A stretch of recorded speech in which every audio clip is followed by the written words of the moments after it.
We had one of the greatest basketball games we have ever seen, especially in the Final Four when UNC beat Duke. Then we got the largest comeback, one of the largest comebacks in championship history when Kansas was down by 16 points to come back and beat North Carolina in the national championship game. The championship is back with the Jayhawks. Bill Self gets his second one with the Jayhawks. We will talk about that game. And also, the Los Angeles Lakers are out of the playoffs. This might be the thing that brings America back together as one, with the Lakers being out of even the play-in game. We are going to discuss Kansas Jayhawks, North Carolina, discuss the Los Angeles Lakers today on this episode of the Coach Steve Show podcast. All right, let's get after it.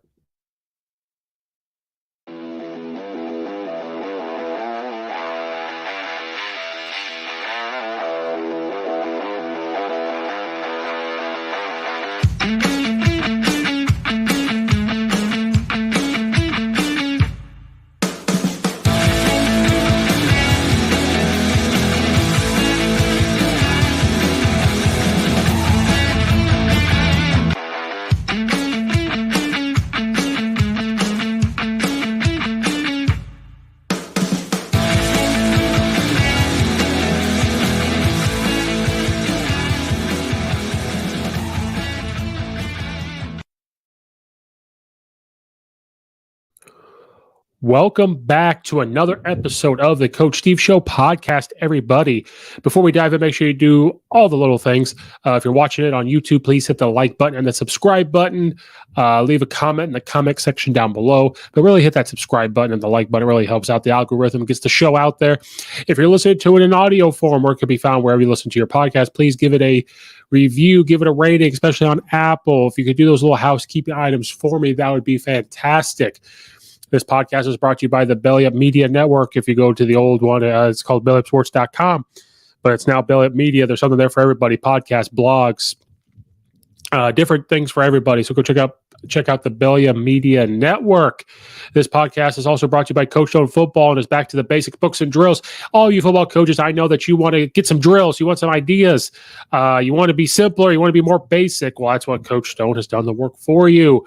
So if you go to CoachStoneFootball.com and click on Back to the Basics drill manuals, there's tons of books, tons of stuff out there for you to get different drills. Because working now coming up, some of you are in your spring ball. I don't know what spring ball is, but apparently that's something where high school guys can have practices in the spring in Illinois. We don't know what that is, but we're coming up on the summer. So if you just want some different ideas, go support a coach that works really hard for football. CoachStoneFootball.com. So we are now, the college basketball season is now over. We're done. The national championship has been crowned. Bill Self and the Kansas Jayhawks bring the championship trophy back to where basketball was created, back to Kansas. Nice to see Kansas win at something. This is one of the only sports that they can win at. But they were a great team all year. They actually flew under people's radar, and I think they liked that. Even though they were a 1 seed, even though they play in a good conference for basketball, even though they were beating teams in the tournament, even though they shot terrifically versus Villanova, that was the first time I believe people really started to talk about Kansas. They were a team overlooked, even though they were a 1 seed. All the focus was on North Carolina because they sent Coach K off into the sunset, where I hope everybody heard that, where there was a picture taken with Coach K and his wife walking, and he wants it photoshopped where it's them walking away from the sunset. All that stuff. So Kansas, being a 1 seed, was still not looked at as a potential champion by most. Some, yes, but not all.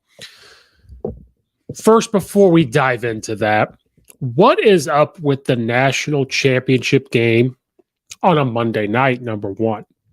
Number two, why in Central Time? Why is it at 8:20 at night? What would that be in California time? Like 6:30 maybe. So maybe it's okay for them. could you please make it like 6:30 or 7 Central Time? Because what about your East Coast people? 8:20, that is 9:30 their time on a Monday. Now, I get it. The Final Four is on a weekend. Do you really want to give them a full week to the next Saturday to play the national championship? You do that for football. They get some time. I don't like college football championship being on a Monday. I don't like the college basketball championship game being on a Monday night. I like the Super Bowl being on a Sunday, but I also don't at the same time. Can we please change that up? If it was a Saturday night or if it was a Monday night, I don't know, make it 7:30, 7 o'clock. Yes, maybe some of us wouldn't get home. I get it, but make it a Saturday night. Hell, even make it Sunday night. I don't care. But can we stop that, number one? But we had just come off a great, fantastic game that could have been, it was national championship hype, I believe, level when UNC beat Duke. We come off of that, then we come to this championship game. Now, it started off a little slow. Kansas, jumped out, I believe, to a 6-7-0 lead. And then UNC just started to become UNC. And it was rough at the beginning. And then near the end of the first half, UNC really started to pour it on. They started to hit their shots. Kansas was turning the ball over. Kansas missed a ton of layups in that first half, a ton. They were getting to the basket. They were either getting blocked, just missing a tough shotted layup. And you started to wonder, at least I did, like, where was that shooting percentage from Villanova? Did they use all the gas? And coming into this game, I am on record of saying this for North Carolina. Did they use all their emotional energy with Duke? And at the beginning, it seemed like it. And then it turned into, oh, never mind, we're North Carolina, we're fine. And they started to rebound pretty well.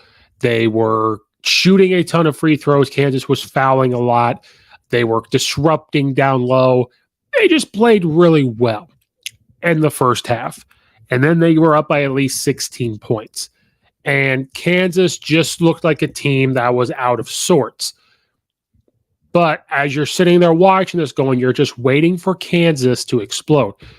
Again, I said the only way North Carolina could really beat Kansas is if they could control the pace from Kansas, because Kansas is very good at pushing the ball. But in that first half, North Carolina was very good at pushing the ball themselves. The way to beat Kansas is you're going to have to out-rebound them, but you're also going to have to keep them out of the lane and hope they don't hit the shots. And then North Carolina is just going to have to play tough consistently the entire game. And my whole thought process was, can they keep that up after such a emotional game versus Duke, a energy draining game versus Duke, keep up the whole game? There are going to be points where they are going to play that way, play tough, play fast, because it's a national championship game, adrenaline's going to kick in, all that good stuff. It's going to happen, but can they consistently do it? But North Carolina also battled different things in the game. They had injuries.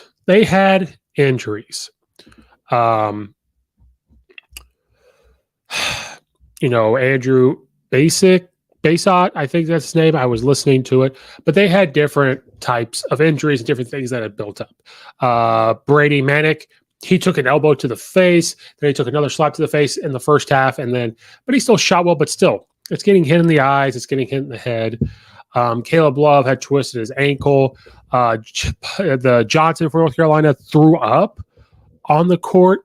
And then coming into the game, Basot, I think that's how you say his name, and I apologize. He hurt his ankle during the Duke game, so he looked hobbly in the first half. And then as the first half was going on, he started to play better because adrenaline's kicking in. He's very competitive. Hurt his ankle. He had that hard step, and his foot went this way, ankle went this way. So they battled that. And so that was a bad rolled ankle. That really took away from them because that's a big guy to have. So they dealt with those type of injuries, and then they started to deal with Kansas starting to play better in the second half.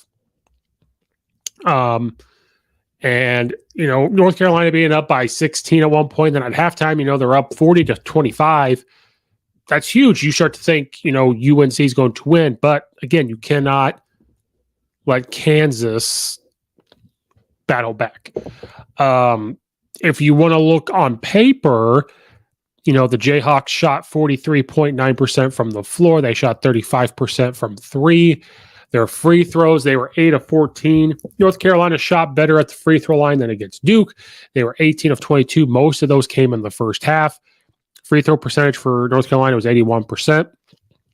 Now, North Carolina did out-rebound Kansas, which is a good rebounding team, 55-35.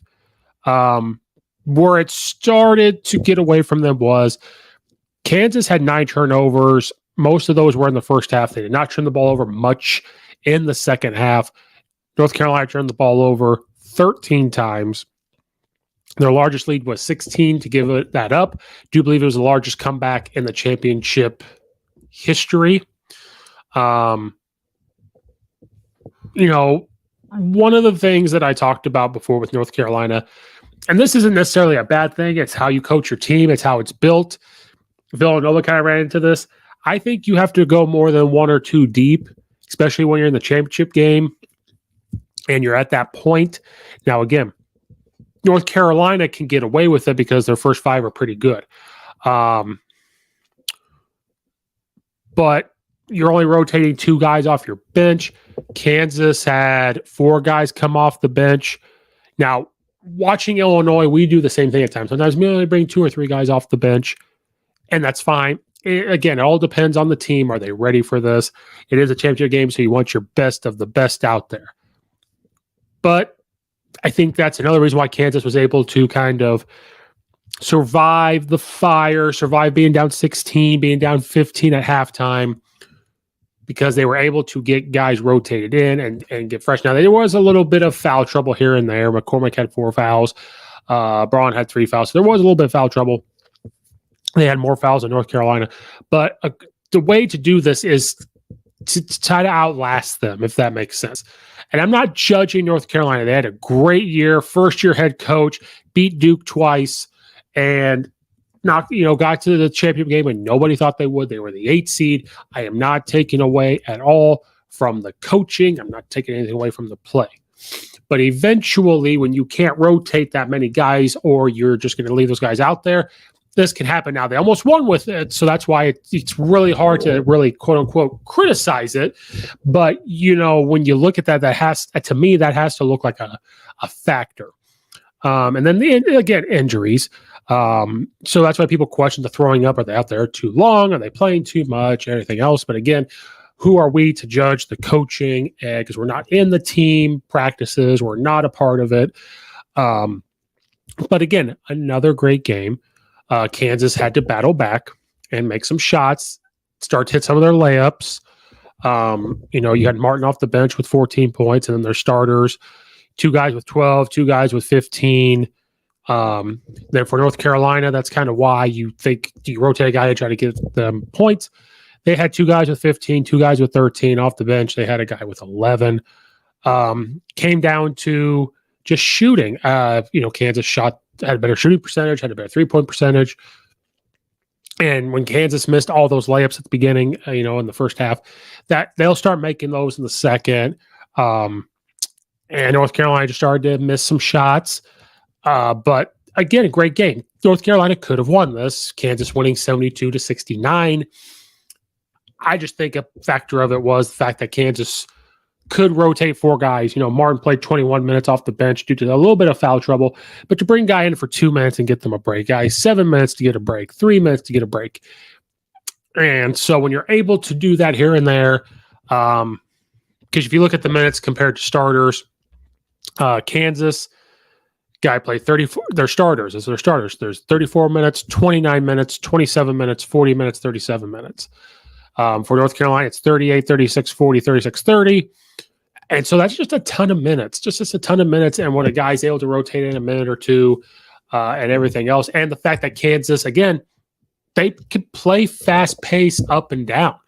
And so when they play up and down fast pace, North Carolina can't also, but that's what Kansas is built on. Again, people talk about Kansas right before COVID. Kansas had a really good team, probably a better team than they had now. And so this has been built up to try to win this championship. They talked about in that COVID year, Kansas was probably going to be one of the favorites to win. But after seeing this, if I'm Kansas, I'd rather fly under the radar and win the national championship. But not judging that, but just when you're trying to look at on paper, North Carolina rebounds, so you'd think they'd be in a position to win. 81% from free throw, they're in a position to win. But again, it comes down to turnovers. Kansas took care of the ball later on, 13 turnovers, North Carolina. Only bringing in 2 off the bench. And one of the guys you bring off the bench only plays 2 minutes, that one plays 18 minutes. So does that have something to do with it? Maybe. Some teams aren't blessed to be able to do that, like a Kansas, and I think Kansas was kind of forced to because at the beginning, McCormick ended up getting a couple fouls. Lightfoot off the bench ended up getting 4 fouls too, so you had to rotate different guys in. I just think that has a little bit of something to do with it, but it was an absolutely great game. It was a Illini hell because you're watching North Carolina, who beat Illinois in 04-05 to not have us win the national title that year. And then you have Bill Self, who won a couple, did a little well with Illinois while he was there, but then left to go to Kansas, wins his other championship. But now, again, we were very spoiled to have that type of game with North Carolina and Duke, and then we were very spoiled with a comeback like this from Kansas to beat North Carolina. I'm sitting there watching going, North Carolina's going to win. The momentum they had, especially in the first half going into halftime, I said North Carolina is going to win. If Kansas keeps playing this way and they can't hit layups, they can't, the turnovers will eventually start piling up. They are not going to win. And they came out and played tough. They battled through it. They did not, they looked a little rattled at times in the first half, but then just really finally started to turn it on. So congratulations to Kansas. National championship, once again, I think the first since 2008. So it's Bill Self's second. They finally bring it back. Again, you can read and talk about it. It's been built up. The players they had in that 2020 year was really, really good. It was a really good team. And then last year they didn't, get to their expectations, but, talked about this has been built up for a while. So congratulations to Kansas, bringing it back to where basketball was created. And so now college basketball is now over. So we will start to pay attention to recruiting. We'll start paying attention to the transfer portal. We had talked a little bit about Andre Curbelo gone in, Adam Miller's back in. You got there's no scholarship players left on LSU's basketball team. So that'd be the next thing for college basketball. Recruiting, the transfer portal, watching who Illinois recruits for me, to see who they're going to bring in to try to not rebuild, but to reload and, try to get past the round of 32 to compete for the Big Ten championship. So we're moving on in the podcast, keeping it basketball related. I could not resist talking about this. The Los Angeles Lakers, with the King on their team, with Russell Westbrook on their team, with Anthony Davis on their team, with Carmelo Anthony on their team. I believe this is the most all-star combined players, however you want to say it, ever since the merger on one team. You would think when I talk about this, they would at least make the playing game, right? Wrong. The Los Angeles Lakers with the King are out of the playoffs. They are out of even the playing game. And we are happy. This is great. This is what will bring people together. The people that don't like LeBron James, this will bring it back. We can get along again. We can bring this together. We have a common thing. LeBron James and the Los Angeles Lakers, after their loss, where LeBron didn't even play, they are out. They're out of the playoffs. And it's glorious. Glorious. Because you have the guy that people call the King, proclaimed the best basketball player on the planet. and he didn't make the playoffs? What? They're not going to make the playoffs? Man, oh man. Here's the thing, and I'm going to repeat a lot of my LeBron things from before on a different couple podcast episodes, I guess. Here's the thing.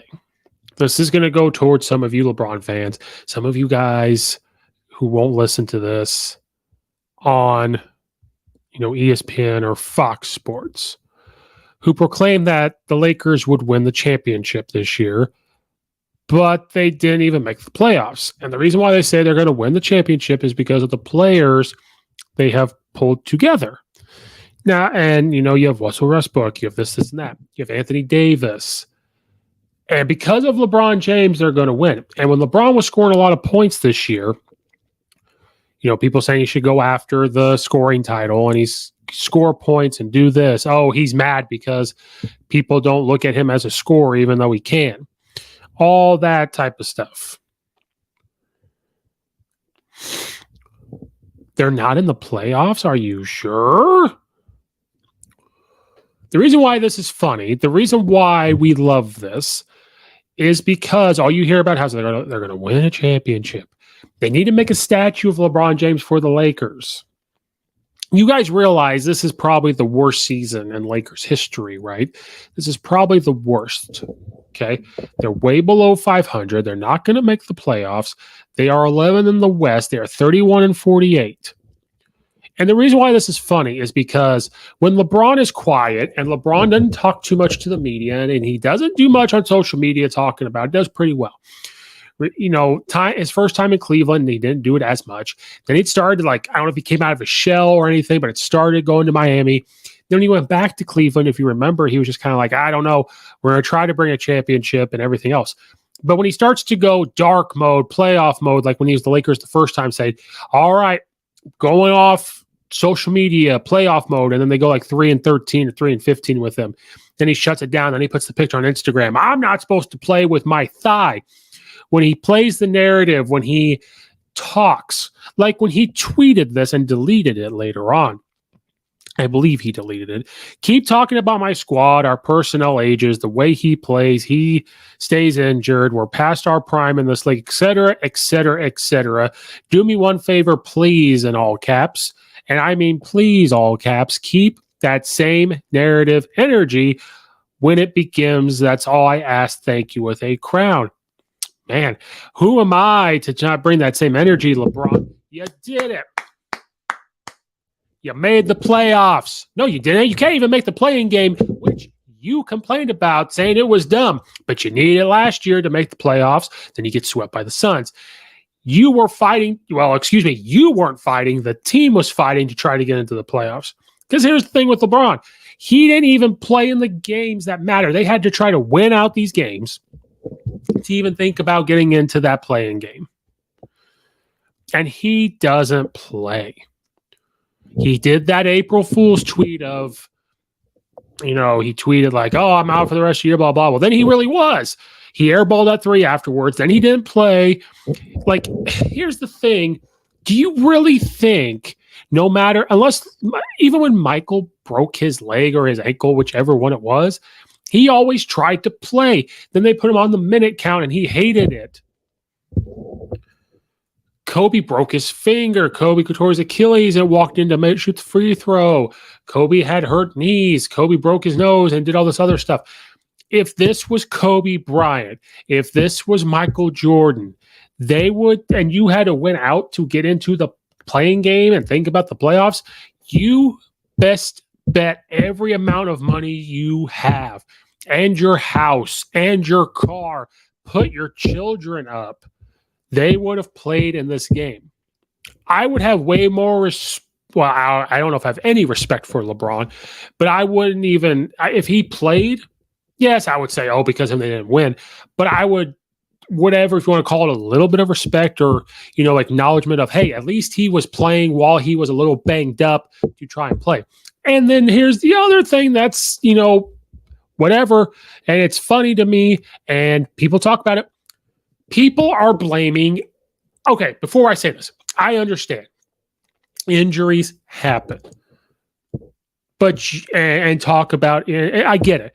Injuries happen. Injuries are a part of it. Injuries are maybe part of the reason why maybe this didn't happen.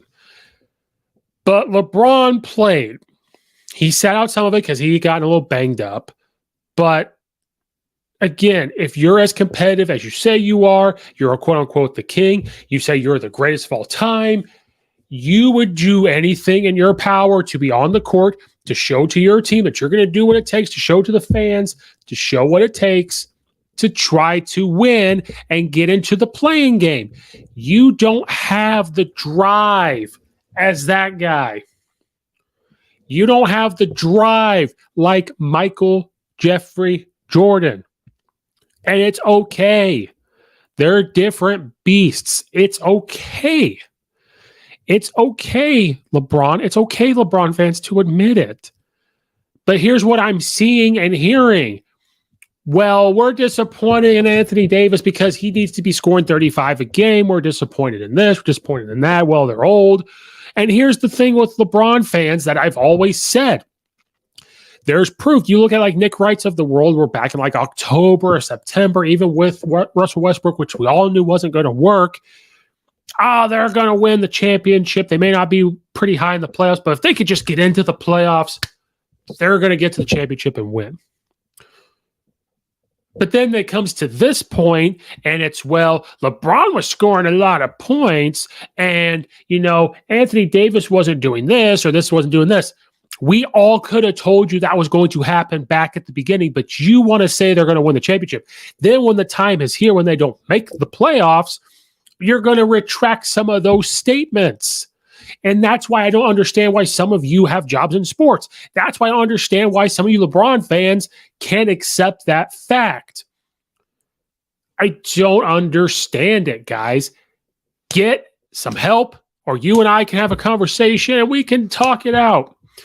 But if this doesn't go into LeBron's legacy a little bit of he didn't try to get the team to will in there, and I don't count that damn bubble championship, which he claimed he's like, I won the two toughest championships, the bubble and then being down 3-1.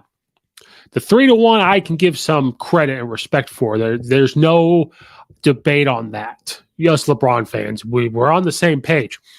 But that bubble you're telling me was the hardest because you had to stay in a hotel room. Oh my God, look at this food. Where you're getting still paid millions of dollars when people out there lost their jobs, didn't get money.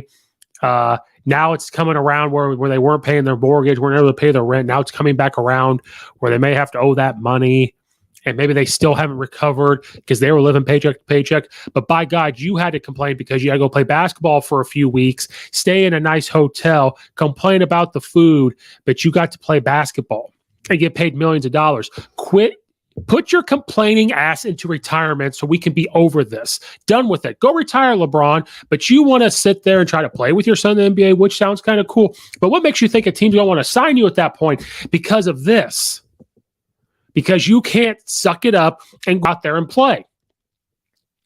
When you get paid millions of dollars upon millions of dollars upon millions of dollars, you're a billionaire, LeBron James. Do your job and play and give it all out there to try to win and get your team into the playoffs. But you can't. Injuries are a part of this. I understand this. He is one of the best players we've ever seen. He is older. But where I'm coming from is, say that at the beginning of the year. Hey, he's older. Can't do some of this. And I will sit there. We wouldn't have this conversation. I'd sit there. Okay, I appreciate that. You came out and said he's a little older. He's not going to be able to do as much. Stuff like that. Yeah, he has to rely on other players a little bit. And you and I, whoever would say that, are all on the same page. We're all cool. It's all cool, man. But this is hilarious to me. I love it. I absolutely love it. And most people love it because LeBron just says a lot, talks a lot. What I love, regardless this is true or not, here's a couple things, and it kind of points to LeBron, but it points to some other NBA players I just want to put out there. Floyd Mayweather, regardless, I don't know if this is true or not. I saw this, if it's true or not, whatever. They will play a couple games and take a couple games off. That's not cool. With that type of money, if you're not hurt, you need to be out there playing because these people pay a lot of money for the NBA players to entertain. And I've said that. It's been, Michael's going to play all the time. Kobe's going to play because a person has paid a lot of money to come watch you and you decide not to play. And it is what it is. But that's another point for LeBron James that people don't want to talk about. And okay, you don't want to talk about it, cool. You don't want to admit it, cool.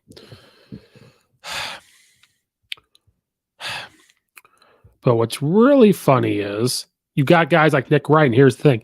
Because LeBron's the greatest player ever, he can keep the Lakers afloat with AD sidelined. All the Lakers need to do for the rest of the year is play above 500 basketball. As many issues as they've had this year, I think they can beat Golden State in a 7-game series. Like, are you kidding me? And then, another part right here. Before the season, LeBron fans, scoring doesn't make you the GOAT this season. Once LeBron passes Kareem on the scoring list, he's the GOAT. That's the type of stuff you hear about LeBron fans. Something else we want to talk about. LeBron has never been a 1 or a 2 seed in the playoff as a member of the Lakers. It'll be 1,750 days between him signing with LA and his next opportunity to do so.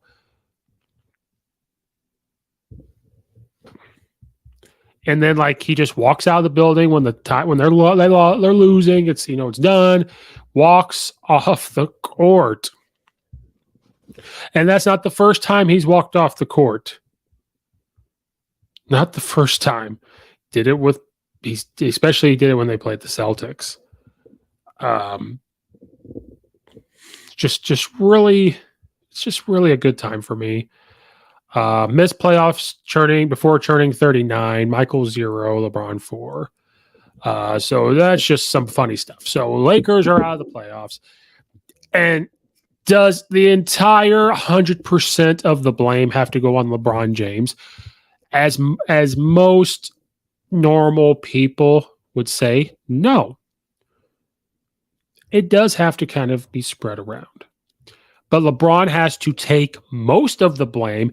If you're going to take the credit for scoring points or winning a game, you have to take the losing credit as well. And I've said that a million times, especially about LeBron and with you LeBron fans.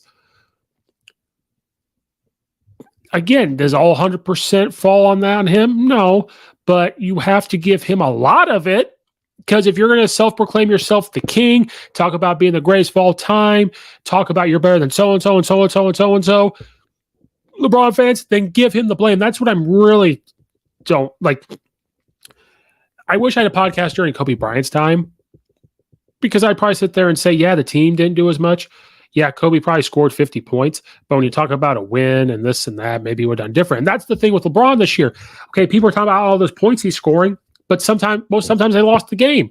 So then you have to sit there and say, okay, he's scoring 35, 40 points, 50 points, but they're losing. So LeBron has to sit there and go, okay, well, what can I do different? But you guys will find an excuse. But the Lakers are out of the playoffs. It's glorious. I love it. This will bring people back together, hopefully. Now LeBron can go off and find different things to complain about, find incorrect politic things to say, make ignorant comments, talk about how he's the greatest of all time. We got to deal with that. Hopefully he retires and we don't have to deal with it. But the Lakers are gone. LeBron's, we don't have to hear about him the rest of the NBA season, which is fantastic. We love it. And this will bring everyone back together and we will be just friends again. We'll be friends again. But that wraps up this episode of the Coach Steve Show podcast. Thank you guys so much for listening and or watching. Again, like and subscribe. Give it a rating on Apple. Leave a comment in the comment section down below. Share it out if you can. Just do those housekeeping things. Check out all the affiliates in the description below. Check out all the other episodes. Thank you guys for watching and or listening. And until next time, just like the Los Angeles Lakers, we are out of here.